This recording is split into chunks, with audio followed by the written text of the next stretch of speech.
ಸಿದ್ದರಾಮಯ್ಯ ಸರ್ಕಾರಕ್ಕೆ ಸಂಬಂಧಪಟ್ಟಂತಹ breaking news ಒಂದು ಬರ್ತಾ ಇದೆ, ಬನ್ನಿ ನೋಡೋಣ.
ವಿವಾದಕ್ಕೂ ಸಿದ್ದರಾಮಯ್ಯ ಸರ್ಕಾರಕ್ಕೂ ಅವಿನಾಭಾವ ಸಂಬಂಧ ಅಂತ ಅನ್ಸುತ್ತೆ.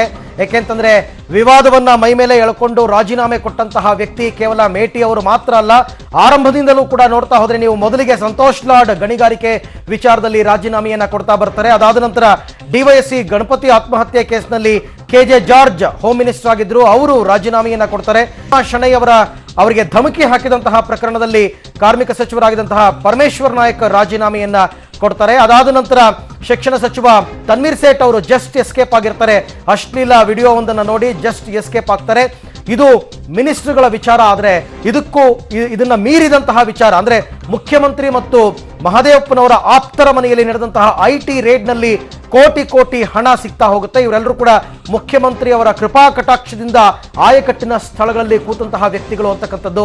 ಹಾಗಾಗಿ ದಾಳಿಯ ಸಂದರ್ಭದಲ್ಲಿ ಮುಖ್ಯಮಂತ್ರಿ ಮತ್ತು ಮಹದೇವಪ್ಪನವರ ಆಪ್ತರ ಮನೆಯಲ್ಲಿ ಕೋಟಿ ಹಣ, ಕೆಜಿಗಟ್ಟಲೆ ಬಂಗಾರ, ಆಮೇಲೆ ಅಕ್ರಮ ಆಸ್ತಿ ಪಾಸ್ತಿ ಸಂಪಾದನೆ ಮಾಡಿರೋದು ಇವೆಲ್ಲವೂ ಕೂಡ ಸಿಗುತ್ತೆ. ಹಾಗಾಗಿ ಸಿದ್ದರಾಮಯ್ಯ ಸರ್ಕಾರದಲ್ಲಿ ಕಳಂಕ ಹೊತ್ಕೊಂಡು ರಾಜೀನಾಮೆ ಕೊಟ್ಟಿರೋದು ಮತ್ತು ಈ ವಿವಾದ, ಕಳಂಕ ಮತ್ತು ವಿವಾದ ಅಂತಕ್ಕಂಥದ್ದು ಸಿದ್ದರಾಮಯ್ಯ ಸರ್ಕಾರದಲ್ಲಿ ಯಾವತ್ತೂ ಕೂಡ ಇದ್ದಿದೆ. ಗಣಿಗಾರಿಕೆ ವಿವಾದದಲ್ಲಿ ಸಂತೋಷ್ ಲಾಡ್ ರಾಜೀನಾಮೆಯನ್ನ ಕೊಟ್ಟಿದ್ರು. ಡಿವೈಎಸ್ಪಿ ಗಣಪತಿ ಕೇಸ್ನಲ್ಲಿ KJ ಜಾರ್ಜ್ ರಾಜೀನಾಮೆಯನ್ನ ಕೊಟ್ಟಿದ್ರು, ನಿಮಗೆ ಜ್ಞಾಪಕ ಇರಬಹುದು. ಅದಾದ ನಂತರ ಡಿವೈಎಸ್ಪಿ ಅನುಪಮಾ ಶೆಣೈ ಧಮಕಿ ಕೇಸ್ನಲ್ಲಿ ಪರಮೇಶ್ವರ್ ನಾಯಕ್ ಬಳ್ಳಾರಿ ಜಿಲ್ಲಾ ಉಸ್ತುವಾರಿ ಸಚಿವರಾಗಿದ್ರು, ಅವರು ರಾಜೀನಾಮೆ ಕೊಡ್ತಾರೆ. ಅಶ್ಲೀಲ ವಿಡಿಯೋ ನೋಡಿ ತನ್ವೀರ್ ಸೇಠ್ ಅವರು ಜಸ್ಟ್ ಎಸ್ಕೇಪ್ ಆಗಿದ್ರು, ಅವ್ರದ್ದು ರಾಜೀನಾಮೆಗೆಲ್ಲ ಒತ್ತಾಯಗಳಾಗಿದ್ರು ಕೂಡ ಮುಖ್ಯಮಂತ್ರಿಗಳು ತಗೊಳ್ಳಿಲ್ಲ. ಈಗ ರಾಸಲೀಲೆ ಕೇಸ್ನಲ್ಲಿ ಮೇಟಿ ಅವರು ರಾಜೀನಾಮೆಯನ್ನ ನೀಡಿದ್ದಾರೆ. ಇದು ಸಚಿವರ ವಿಚಾರ. ಆದರೆ ಕಂಟಕದ ಮೇಲೆ ಕಂಟಕ ಸಿದ್ದರಾಮಯ್ಯನವರ ಸರ್ಕಾರಕ್ಕೆ ಅಂತಕ್ಕಂಥದ್ದು ಬಹಳ ಮುಖ್ಯವಾಗಿ ಬರ್ತದೆ. ಇತ್ತೀಚೆಗಷ್ಟೇ IT ಅಧಿಕಾರಿಗಳು CM ಆಪ್ತರ ಮನೆ ಮೇಲೆ ದಾಳಿ ಮಾಡಿದಾಗ ಕೋಟಿ ಹಣ ಕೂಡ ಸಿಕ್ಕಿತ್ತು.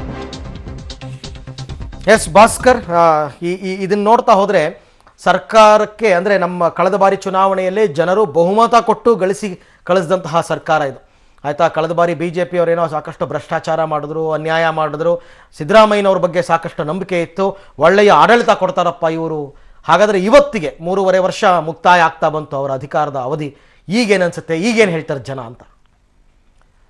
ಜನ BJPಯವರು ಭ್ರಷ್ಟಾಚಾರ ಮಾಡಿದ್ರು, ಇನ್ನೊಂದು ಕಾಮಲೀಲೆಗಳನ್ನು ಮಾಡಿದ್ರು ಅಂಥೇಳಿ ಬದಲಾವಣೆಗೋಸ್ಕರ ಸಿದ್ದರಾಮಯ್ಯನವ್ರನ್ನ ಸರ್ಕಾರವನ್ನು ಅವರು ನೇಮಕ ಮಾಡಿದ್ರು. ಇನ್ನೊಂದು ಆಲ್ಟರ್ನೇಟ್ ಇತ್ತು JDS, ಅದನ್ನು ಸೈಡ್ ಕೊಟ್ಟು ಮಾಡಲಿಲ್ಲ ಇವರು. ಹೌದು, ಇವ್ರ ಮೇಲೆ ಸ್ವತಃ RT ಆಕ್ಟಿವಿಸ್ಟ್ಗಳು, ಸೋಷಿಯಲ್ ಆಕ್ಟಿವಿಸ್ಟ್ಗಳು ಸಿದ್ದರಾಮಯ್ಯನವ್ರ ಮೇಲೆ ನಾವು ಬಹಳಷ್ಟು ನಂಬಿಕೆಯನ್ನು ಇಟ್ಕೊಂಡಿದ್ದು. ಇವರು ಯಾವಾಗ ಮಾತಾಡಿದ್ರು, ರಾಜಕೀಯಕ್ಕೆ ನಾನು ಬಂದಾಗ JP ಮೂವ್ಮೆಂಟಿಂದ ಬಂದೆ, ಲೋಹಿಯಾವಾದಿ, ನಾನೊಬ್ಬ ಸಮಾಜವಾದಿ, ಹಾಗೆ ಹೀಗೆ ಅಂತ ಹೇಳ್ತಿದ್ದೆ. ಹೌದು, ಕೊನೆಗೆ ನೋಡಿದ್ರೆ ಇವರು ಸಮಾಜವಾದಿ ಅಲ್ಲ, ಇವರು ಸಮಾಜಕ್ಕೆ ವ್ಯಾಧಿ ಆಗೋದ್ರು, ಸಮಾಜಕ್ಕೆ ಒಂದು ಕಂಟಕ ಆಗೋದು. ಎಸ್ ಸರ್, ಪರಮೇಶ್ವರ್ ಅವರು ಗೃಹ ಸಚಿವರು ಮಾತನಾಡ್ತಾ ಇದ್ದಾರೆ. ನಾನಂತೂ ಇನ್ನು ನೋಡಿಲ್ಲ.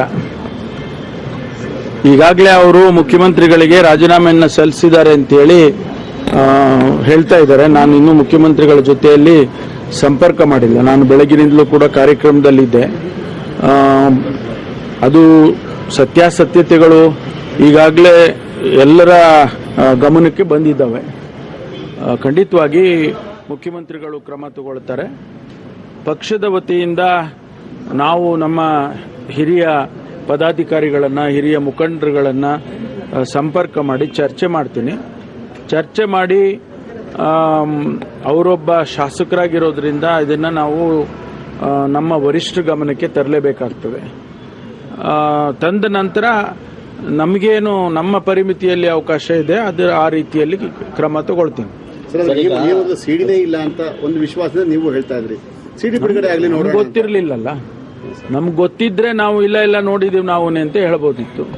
ಆದರೆ ನಾವು ಮೇಲ್ನೋಟಕ್ಕೆ ಹಾಗಿರುವಾಗ ನಮ್ಗೆ ಗೊತ್ತಿಲ್ಲಪ್ಪ, ನಾವು ನೋಡಿಲ್ಲ. ಒಂದು ವೇಳೆ ಅದು ಸಾರ್ವಜನಿಕವಾಗಿ ಹೊರಗಡೆ ಬಂದರೆ ಅಂಥದ್ದು ಖಂಡಿತವಾಗಿ ನಾವು ಯಾರೂ ಕೂಡ ಅದನ್ನು ಒಪ್ಪೋದಿಲ್ಲ ಅನ್ನೋ ಮಾತನ್ನ ಮುಖ್ಯಮಂತ್ರಿಗಳು ಹೇಳಿದ್ರು, ನಾನು ಹೇಳಿದ್ದೇನೆ. ಸರ್, ಈಗ ರಾಜೀನಾಮೆ ಎಲ್ಲ ಆಯ್ತು, ಓಕೆ, ಕಾನೂನು ಕ್ರಮ ಏನು ಸರ್ ಈ ರೀತಿ ಆದಾಗ? ಅದು ನೋಡೋಣ. We will examine it.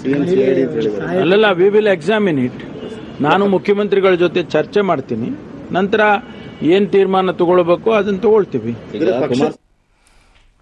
ಇದು ಗೃಹ ಸಚಿವ ಪರಮೇಶ್ವರ್ ಅವರ ಮಾತಾಗಿತ್ತು. ನೈತಿಕತೆ ಅಂತ ಪ್ರಶ್ನೆ ಬಂದಾಗ ಯಾರ್ಯಾರು ಏನೇನು ಉತ್ತರ ಕೊಡ್ತಾರೆ ಅನ್ನೋದು ಇದೊಂದು ರೀತಿ ಪರೀಕ್ಷಾ ಸಮಯ. ಎನಿವೆ, ಇಲ್ಲಿ ತನಕ ಜಾಯ್ನ್ ಆಗಿದ್ರಿ Bhaskaran, thank you very much, ತಮಗೆ ಧನ್ಯವಾದ. ಸೊ ಈ ಚರ್ಚೆಯ ಕೊನೆಯಲ್ಲಿ ಇತರೆ ಸುದ್ದಿಗಳತ್ತ ಕೂಡ ಗಮನ ಹರಿಸಬೇಕಾಗುತ್ತೆ. ಹಾಗಾಗಿ ಈಗ ನನ್ನ ಲೆಕ್ಕಾಚಾರದಲ್ಲಿ ಮೇಟಿ ಅವರದ್ದು ಇದೇ ಎನ್ನಲಾಗುತ್ತಿದ್ದಂತಹ ರಾಸಲೀಲೆ ಪ್ರಕರಣದ ವಿಡಿಯೋ ಅವಶ್ಯಕತೆ ಇಲ್ಲ. ಅದು ಬಿಡುಗಡೆಯಾಗದಿದ್ದರೂ ಮೇಟಿ ಮಸ್ಟ್ ಗೋ. ಚೀಫ್ ಮಿನಿಸ್ಟರ್ ಸಿದ್ದರಾಮಯ್ಯನವರು ಮಾನ ಮರ್ಯಾದೆ ನಾಚಿಕೆ ಅನ್ನೋದೇನಾದ್ರು ಇದ್ದರೆ ಇದಾದ ನಂತರ ಈಗ ಮೇಟಿಯವರ ರಾಜೀನಾಮೆಯನ್ನು ಪಡೆದುಕೊಳ್ಳಬೇಕು. ಕಾರಣ ಅದಕ್ಕೆ ಬೇಕಿಲ್ಲ ಸಾಕ್ಷ್ಯ ವಿಡಿಯೋ, ಬಿಕಾಸ್ ಅಡ್ಮಿಷನ್ ಆಗೋಗಿದೆ ಅಂತ ಕಾಣುತ್ತೆ ನನಗೆ ಲೀಗಲಿ ಆಲ್ಸೋ. ಡಿಸೆಂಬರ್ 5ರಂದು ತಮಿಳುನಾಡು ಸಿಎಂ ಆಗಿದ್ದ ಜಯಲಲಿತಾ ಅನಾರೋಗ್ಯದಿಂದ ನಿಧನರಾಗಿದ್ದರು. ಆದ್ರೆ ಅವರಿಗೆ ವೈಷ್ಣವ ಸಂಪ್ರದಾಯದಂತೆ ಸಂಸ್ಕಾರ ಮಾಡಿಲ್ಲ, ಹೀಗಾಗಿ ಅವರಿಗೆ ಮೋಕ್ಷ ಪ್ರಾಪ್ತಿಯಾಗಿಲ್ಲ ಅನ್ನೋ ಕಾರಣಕ್ಕೆ ಶ್ರೀರಂಗಪಟ್ಟಣದಲ್ಲಿ ದಾರ್ಬೆ ಸಂಸ್ಕಾರ ನೆರವೇರಿಸಲಾಯಿತು.